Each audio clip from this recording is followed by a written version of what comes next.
Assalamualaikum warahmatullahi wabarakatuh. Oke, sebelumnya di sini saya ucapkan terima kasih kepada ibu dosen yang saya hormati. Jadi di sini saya akan mempresentasikan tugas dari kelompok kami yang berjudul Performance Testing menggunakan Geometer. Dan dari kelompok kami itu terdapat 3 anggota, yaitu saya sendiri Ahmad Subihi, lalu di sini ada Nahrul Hayat dan satu lagi Tendi Haryanto. Lanjut saja ke materinya. Untuk materi pertama, apa itu performance testing? Performance testing adalah pengujian untuk mengevaluasi kinerja sistem dalam berbagai kondisi. Jadi tujuannya itu adalah memastikan sistem dapat berfungsi optimal dan menangani beban kerja dengan baik. Jenisnya antara lain load testing, stress testing, dan endurance testing. Nah, adapun manfaatnya termasuk mengidentifikasi masalah kinerja dan meningkatkan kepercayaan pada kualitas aplikasi. Nah, lalu di sini mengapa dokumen testing perlu dilakukan? Nah, dokumen testing penting untuk yang pertama, membuat catatan skenario pengujian dan hasilnya. Nah, terus yang kedua, memudahkan komunikasi antar tim. Terus yang ketiga, mendukung pemeliharaan dan peningkatan produk di masa mendatang. Yang keempat, menjadi bukti kualitas produk. Yang kelima, membantu replikasi dan retesting. Dan yang terakhir, mematuhi regulasi dan mendukung audit. Nah, lalu di sini selanjutnya kapan performance testing dilakukan? Jadi performance testing dilakukan saat awal pengembangan, sebelum peluncuran produk, setelah perubahan signifikan, sebelum peningkatan kapasitas infrastruktur, dan rutin untuk aplikasi penting atau saat mendekati puncak penggunaan. Nah, selanjutnya di mana performance testing dilakukan? Nah, performance testing dapat dilakukan di lingkungan pengembangan, uji, staging, produksi, atau lingkungan cloud, tergantung kebutuhan dan sumber daya yang tersedia. Selanjutnya, bagaimana penggunaan performance testing itu sendiri? Jadi performance testing digunakan untuk mengidentifikasi titik lemah dalam sistem, validasi kapasitas, dan mengoptimalkan kinerja. Jadi tujuannya itu adalah mengurangi risiko, meningkatkan pengalaman pengguna, dan mempersiapkan sistem untuk beban yang lebih besar di masa depan. Dari performance testing terdapat 4 bagian. Yang pertama, di sini ada load testing, yang kedua ada stress testing, yang ketiga ada shock testing, dan yang terakhir ada spike testing. Lalu load testing. Jadi load testing itu adalah jenis pengujian kinerja yang bertujuan mengukur kemampuan sistem atau aplikasi dalam menangani beban pengguna tertentu. Jadi ini melibatkan simulasi kondisi penggunaan nyata untuk mengevaluasi waktu respons, kapasitas maksimal, stabilitas, skalabilitas, dan pelepasan sumber daya sistem. Jadi tujuannya adalah mengidentifikasi masalah kinerja dan memastikan sistem dapat beroperasi efisien di bawah tekanan atau beban maksimal. Stress testing. Nah, tujuan dari stress testing adalah menguji batas kapasitas sistem, mengidentifikasi kegagalan atau bug tersembunyi, serta memvalidasi kemampuan pemulihan sistem setelah tekanan ekstrim. Nah, selanjutnya di sini ada shock testing. Shock testing adalah jenis performance testing yang bertujuan untuk memeriksa kinerja suatu sistem atau aplikasi dalam jangka waktu yang lama dengan beban kerja yang konsisten. Tujuannya adalah untuk mendeteksi masalah yang muncul setelah aplikasi beroperasi secara berkelanjutan seperti kebocoran memori atau degradasi kinerja seiring waktu. Yang terakhir ada spike testing. Nah, spike testing adalah jenis performance testing yang dilakukan untuk menguji reaksi suatu sistem saat mendapatkan lonjakan tiba-tiba dalam beban atau penggunaan.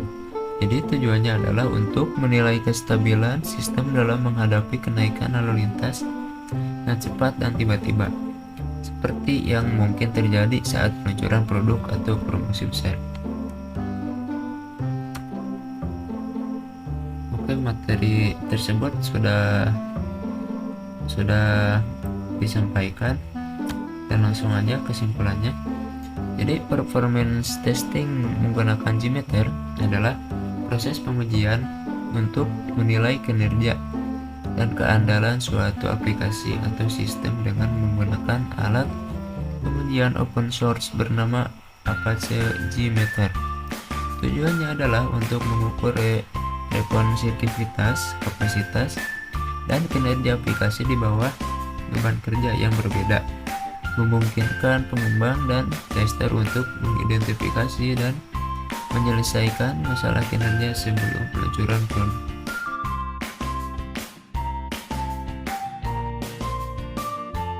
Baik, di sini saya akan langsung mempraktekkan load testing ya.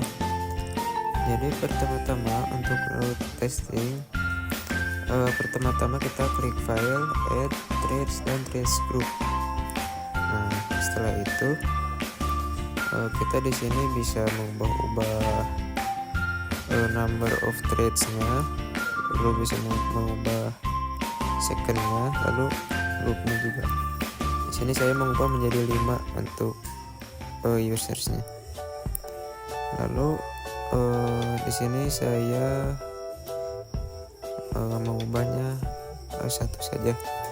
Yang ini usernya juga sama 1 untuk percobaan ya. Nah, dan lalu di sini juga bisa mengubah nama yang di atas ini menjadi homepage, karena saya akan mengetes halaman home-nya saja gitu. Dan setelah itu di sini klik homepage, lalu add, dan lalu sampler dan http request. Dan di sini bisa memasukkan link websitenya. Dan saya sebagai contoh akan memasukkan link Shopee saja ya. Yang ini di copy,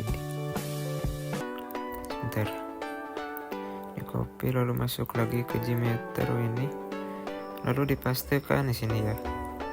Dan si slash-nya itu dihapus sama https-nya. Di sini dari path-nya saya tuliskan slash saja, karena saya di sini akan mengetes halaman home-nya saja. Dan selanjutnya di sini saya coba ngetesnya dengan klik homepage, add, lalu listener yang paling bawah, lalu kita cari view result in table. Nah, ini. Dan sebelumnya di sini saya akan meng-save-nya terlebih dahulu. Cara meng-save-nya itu dengan klik file yang di pojok kiri, lalu save.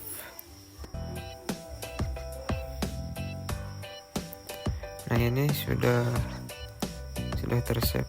Sudah belum sih?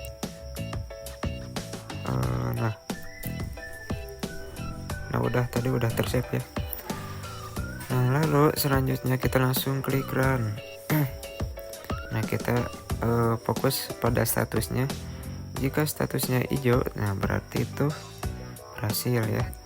Nah, jika statusnya merah, berarti itu gagal. Dan di sini statusnya kebetulan hijau, berarti berhasil ya. Nah, dan di sini saya akan mencoba menotak-atiknya ya. Jadi si nilainya itu ditambah, masuk ke homepage, diubah menjadi 10 ininya, lalu si loopingnya diubah menjadi 2. Ini kita coba tes kembali apakah berhasil. Nah, bisa dilihat ya si statusnya itu sudah berhasil, hijau semua. Dan praktek untuk loop testing sudah selesai, dan kita akan lanjut untuk ke praktek selanjutnya.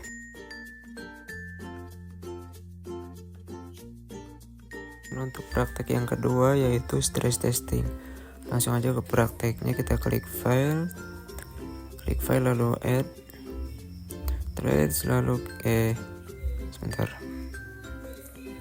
lalu kita pilih threads, nah yang paling atas, terus lalu thread group. Nah di sini kita ubah ya menjadi stress testing sesuai dengan praktek kali ini. Dan di sini saya akan mengubah usernya menjadi 20. Lalu akan mengubah secondnya diubah menjadi 20 detik juga. Nah untuk loopingnya kita biarin aja satu saja ya. Nah selanjutnya sini kita klik stress testing, add example, dan kita pilih HTTP request. Nah dan sini seperti biasa kita mempaste link website tersebut. Saya sebagai contoh mempastekan link Shopee dan hapus HTTPS-nya, dan path-nya slash saja ya, seperti tadi. Nah dan setelah itu kita coba ngetesnya. Nah klik HTTP request, add, lalu listener, dan kita cari view result in table. Nah yang ini. Nah, jika halaman sudah seperti ini, langsung aja klik run. Kita coba apakah berhasil statusnya apa enggak. Nah di sini statusnya hijau ya. Jadi jika statusnya hijau berarti itu sudah berhasil. Kita tunggu sampai 20. Nah hijau semua berarti itu menandakan berhasil ya. Lalu di sini untuk mengecek partikular elemen pada website, kita akan tambah response assertions. Nah caranya kita klik kanan pada stress test yang di sebelah kiri, dan caranya di sini klik kanan stress test lalu add, dan di sini kita cari assertions yang sebelah bawah, lalu klik response assertions. Lalu di sini kita klik response code dan klik contents, dan kita akan tambahkan dengan mengklik add.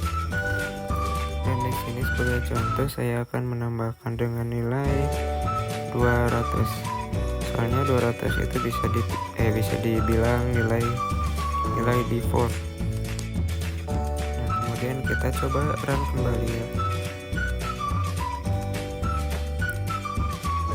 Untuk melihat kita ke view result. Nah, di sini bisa dilihat ya untuk statusnya. Di sini hijau semua, berarti dinyatakan sukses atau berhasil. Nah, kemudian di sini saya akan mengubah nilainya. Nah, nilai yang ini menjadi 201. Kita coba berhasil apa error gitu. Nah, setelah itu kita langsung klik run kembali. Yang di atas yang warna hijau. Nah, setelah itu kita view. Lalu bisa dilihat ini ya file atau error, yang berarti HTTP requestnya itu tidak berhasil. Dan kemudian kita coba ubah kembali si kodenya, si kode atau si nilainya itu menjadi kode default, jadi 200 seperti tadi. kita misalkan di sini akan menambahkan halaman lain, karena klik stress test, lalu add, klik sampler dan HTTP request atau HTTP request. Dan misalnya di sini kita mengubah namanya menjadi homepage. Dan di sini untuk server name or IP-nya kita coba memakai link Shopee lagi. Kita hapus HTTP-nya, lalu /nya juga dihapus. Dan untuk page-nya kita akan coba masuk dulu ke Shopee, ke aplikasinya, dan mengganti halaman itu menjadi halaman login. Kita login terlebih dahulu. Ditunggu, sedang proses.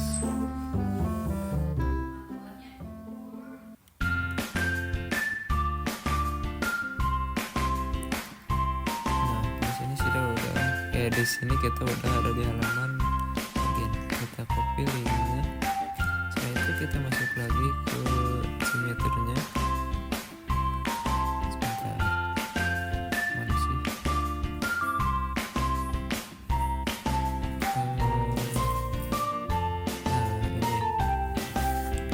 Ini kita coba ubah linknya. Jadi link yang barusan di copy dan dipastikan di sini ya. Nah, sudah ya. Dan untuk belakangnya kita hapus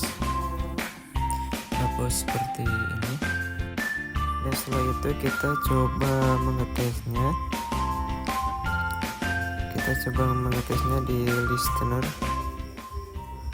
Di yang pertama-tama kita ngeklik dulu si HTTP request-nya,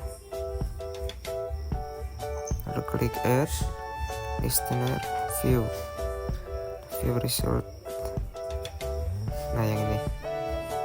Dan kita langsung coba klik start atau run. Nah, dan bisa dilihat di sini statusnya sudah hijau semua ya. Jadi diartikan bahwa status hijau itu telah berhasil.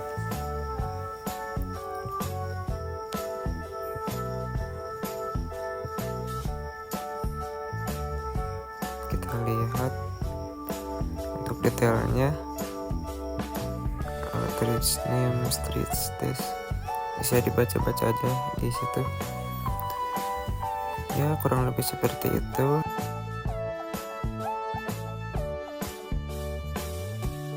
Di sini saya akan melanjutkan mengenai testing, yaitu spike testing, yang dimana pertama-tama kita tekan add, kemudian kita masuk ke listener, kemudian kita cari agregat report, kemudian tekan. Setelah ketemu, kita kembali ke test plan, kemudian add. Setelah itu ke trade user. Setelah ke trade user, kita cari BZM konkurensi trade group.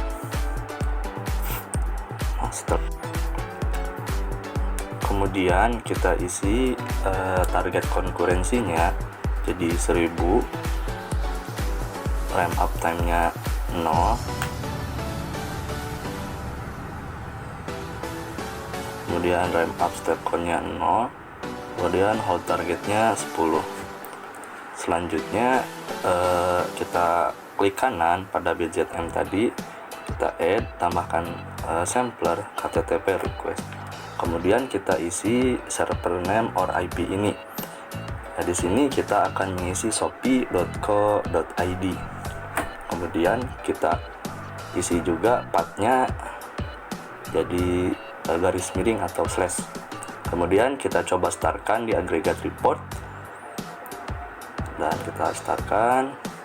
Di sini kita disuruh untuk di save saja, kemudian tekan yes. Selanjutnya tunggu hasil dari testing tersebut.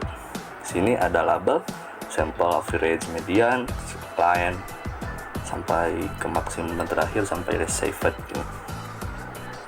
Dan ini adalah hasil dari spike testing.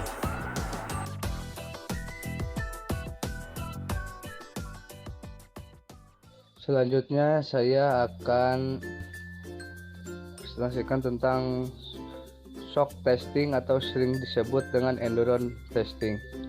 Pengujian yang digunakan untuk mengetahui kemampuan sistem dalam menangani data secara terus-menerus dengan beban tertentu. Nah, di sini saya akan menjelaskan tentang agregat report ya. Pada kolom ketiga ada average. Di sini average-nya nilai rata-ratanya 23254. Terus di sini juga ada total. Nah, di dalam total ini sama seperti yang pada di atasnya 23254. Nah, saya lanjut ke